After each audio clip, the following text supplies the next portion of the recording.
in First Tuesday Tonight. You can't function, you can't even cook sanitary. It's not sanitary for cooking, it's not sanitary for bathing, it's not sanitary for nothing. Street life on 3rd Avenue, New York. They reckon on a clear day you could see 133 mills from up here. The struggle for survival in the wreckage of a dying industry.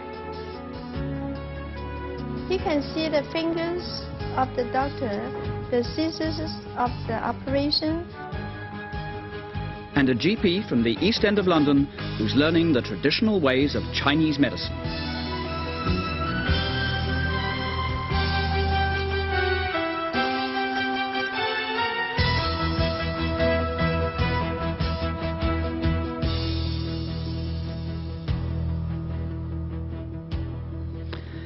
Good evening.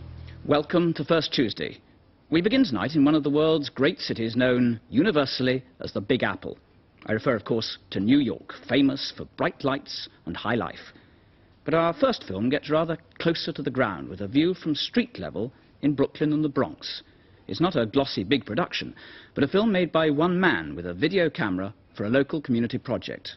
I think you'll find that it gives a pretty startling insight into the real world of the big city. It's called 3rd Avenue, and it portrays 3 lives in intimate close-up. Al and Mama Pasconi have spent their lives in a barber shop on 3rd Avenue in Brooklyn. Now they're ready to leave. We never had a vacation in our life. Never. Where's the money? Where's the customers? He used to have them. He had it very nice. He had a nice business. But now who died? Who retired and went to Florida? The few that slept go to beauty parlors. Even my sons go to beauty parlors. The name is wearing out here. Al Pasconi's wearing out. I'll have to get the guy to go over it again. Nobody comes. Nobody. We waste the gas for nothing. We waste our gas for nothing. That's why I want to go.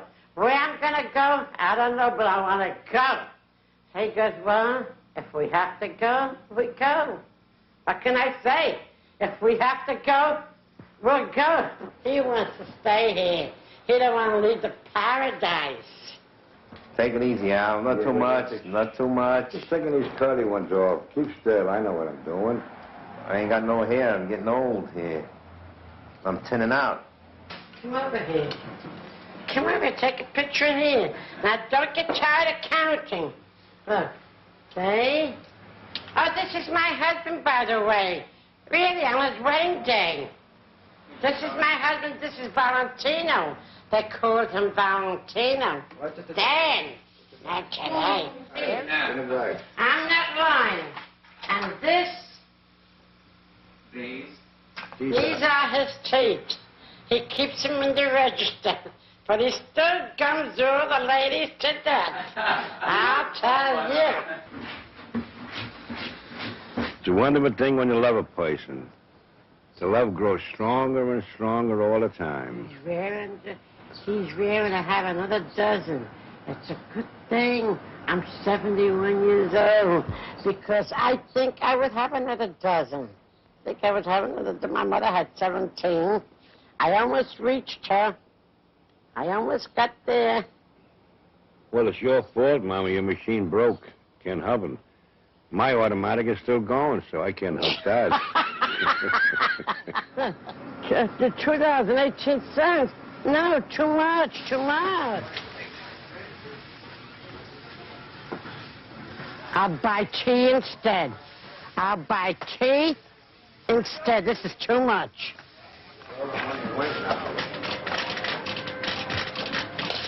But I told you, don't only spend $20. You spend $40. What the hell do you think it's yours? Tempting. Everything is so tempting. Can I help it? Well, I remember years ago we spent $10. You had to have a truck and a horse and a wagon to take them home. Those were the days. Now I'll kill you and I'll eat you and you kill me and you eat me. I want to go to a restaurant, sit down, and I want to eat the best piece of friggin' steak that the restaurant has. I told you. And it has to be filet mignon. I should have married a millionaire, not a barber. A barber. I made a mistake. I should have married a Rockefeller. You wouldn't have 9 kids like you got with me, Mama. Oh, millionaire that believe in love. Another bill.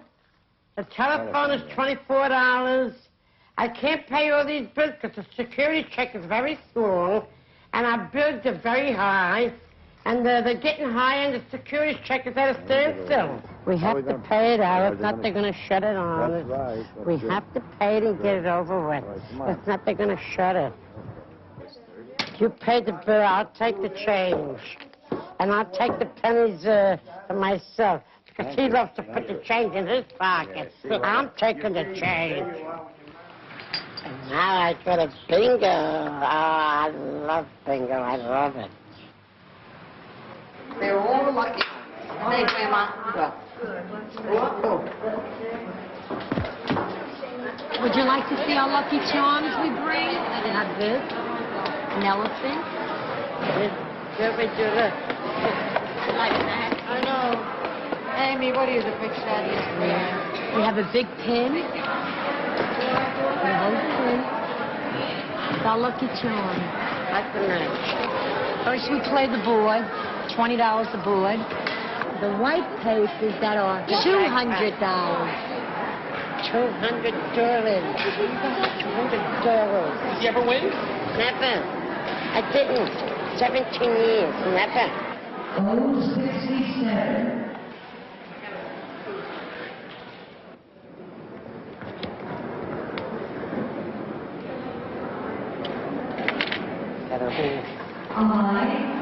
I-18. I-21.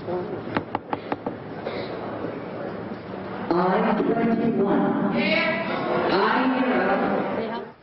Listen, you've been talking about wanting to sell the house for a long time. Well, now it's become a reality. You have a buyer, and you have to make your mind up. It's time to stop talking. You have to start doing now. This guy may change his mind, too. I moved 6 years ago, that I was taking you and Daddy with me for 3 solid months every day. I looked with our brother Buddy for a 2-family house. And I made sure that you had your choice and I had mine. And Daddy backed out 6 years ago. And that's why you're still here. He's still backing out. The mayor of Third Avenue. He wants to stay here. That's it, Daddy. Admit it. All my grandchildren, I'm going to ask you one question. Yes or no? Fast. Fast. You want me to stay here or move? Stay here. Grandma, we want you to have a better home, but when we think of coming down to Third Avenue to see our friends and passing by the barbershop and see other people here, we want to just break down and cry, because then we say to ourselves, look how we live. Stay in here. Baby, we're going to stay here. Baby, we have to stay here.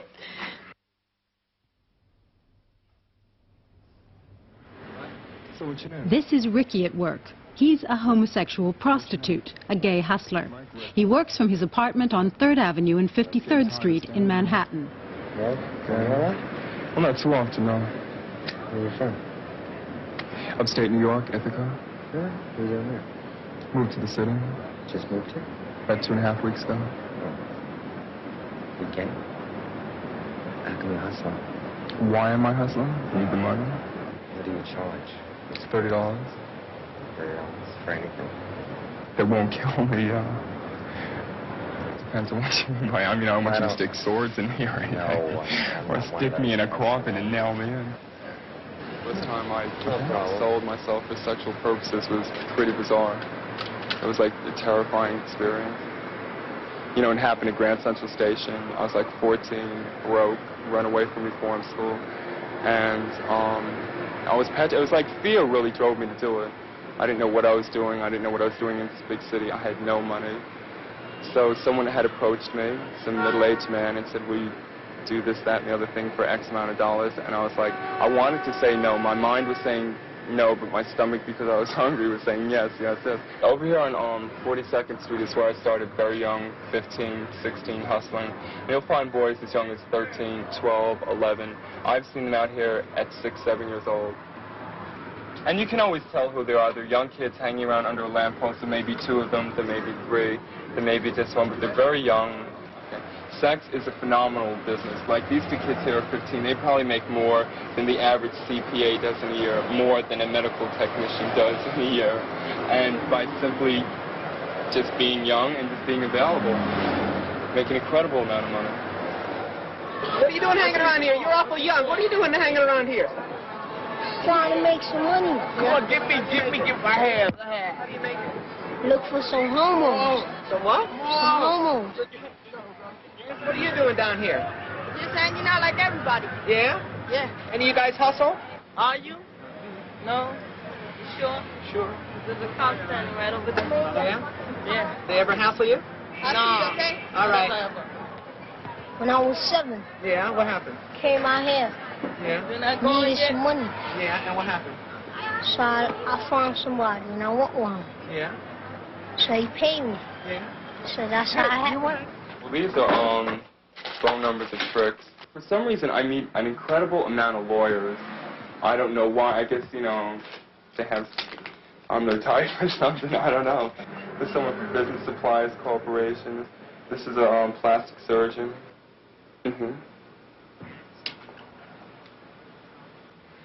Yeah, what time is she coming over? About 7:30. Why don't I pop up before she comes over? Oh, Cadet. Oh, please. Like, he wants me to call him at 9:30 because his sister's coming over. He's a $50 trick, so might as well go. He likes me to wear all black. To please him, I put on all black. He likes me to wear them when I see him. I think it's a little crazy myself, but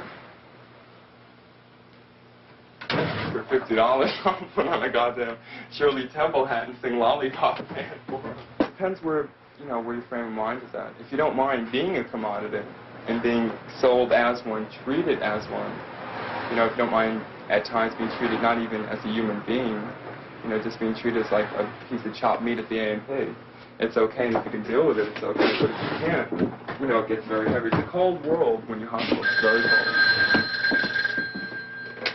Hello? 7 in the morning? I'm used to taking like 60, 70 pills a week. Without being stoned, I could never go out there and say, hey, buy me. I couldn't do it. I can come over now? Okay, do you know what I'm coming over for? Don't. Dr. Drew. I was wondering if I could get some on ionamine. It doesn't matter if I'm sick or not. He needs the money, I need the pills.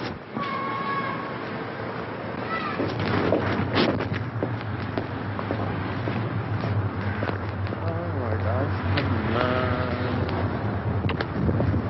Now John, see how easy that was? What is it? I received this prescription for ionamine. It cost me $10. There was no examination, and it was as simple as that. See, I told you, let's go, please, let's go, before he looks at hell, can't call the pharmacy and cancel it. Everything is a commodity. No matter which way you look at it, everything's for sale. Excuse me, you know what time it is? You don't know?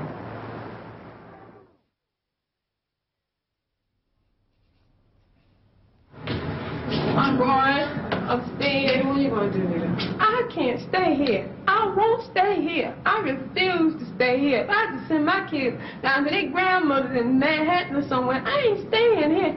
I'm not staying. That's crazy. You can't sleep at night. You can't function. You can't even cook it's not sanitary for cooking. It's not sanitary for bathing. It's not sanitary for nothing. They're going to tell me about other people. I'm not interested in other people. I'm interested in mine, my children. Just like everybody's interested in theirs, I'm interested in mine. I said, what the hell you want me to do? He said, well, there's nothing I can do about it. And then he got kind of smart. I said, well, by the time you get through with the apartment, all of us will be dead. He said, well, I hope not. Boy, you don't know. If I was in that man's face, I'd slap the shit out of him. Then I'd slap the shit out of him, so help me God. I'd have bust him in his behind, boy. He just don't know how. He said, well, don't cry, don't get up. I said, what the hell do you want me to do? Be happy? What the hell have I got to be happy for? Anita and Trudy are single mothers living on welfare in a condemned tenement in the Bronx. I'd like you to see the condition of this building, why it's unfit for anybody to live in it. Now this is the back. Now you can see why we have rats.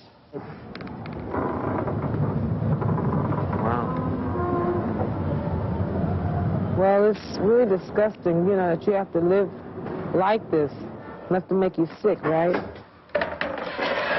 And as you can see here, a young child or even a grown person can go through there. The big tragedy was here. The little old lady died. She didn't have any light or gas. She was burning candles, and it cost her life. But luckily, it's only been about 4 fires in here. And I live right next door from this one, and I'm kind of nervous that there might be some more fires. You copy it all over? You ain't copied it. Yeah, that's something now. See, I'm So what do you got to do, copy this all over again? Hassan, stop. Hassan, stop beating on it. Lord have mercy. It's enough to drive anybody nuts. Mommy's going downtown to see about getting us something better than this. I cannot stay in the building that I'm living in for 3 weeks. I just want to tell you that there's nothing festive. You're very, very lucky. You have an apartment. Here's something. Here's somebody's banging. Somebody in the apartment. Hey, Nita! Hey, Nita! Hey, Nita! Sound like somebody wanted to get and try to get the pipe. Sound like down on the 2nd floor. You ain't by your door once. I make sense every day. I'm so sick and tired.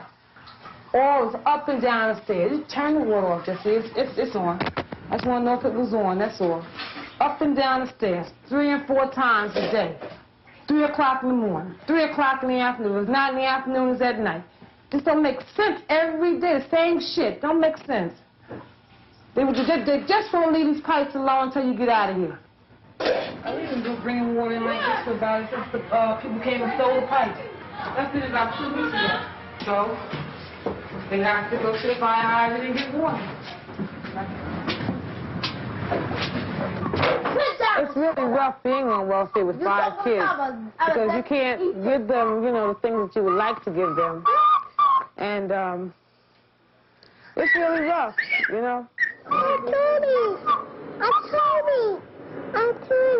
Yeah. What's the matter with you, huh?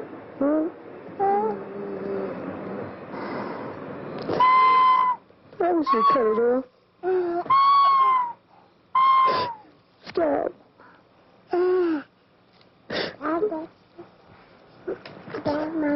Yeah, okay, just stop blowing, all right? Okay? It's really, like I said, it's really rough, you know? It's really rough. What's that? Stop, all right?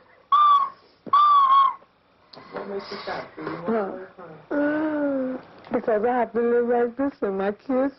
It really hurts me. Give me mommy. It really hurts me. Sorry. Yeah, I know you're sorry, baby. Sorry. It really hurts me. Sorry. Okay, all right. Trudy's 3rd Avenue, proof that there's a very different world just up the street from Bloomingdale's and the luxury of the Upper East Side. We'll be back in a moment with a highly personal account of the death throes of the Lancashire cotton industry and a tour through the treasure house of Chinese medicine.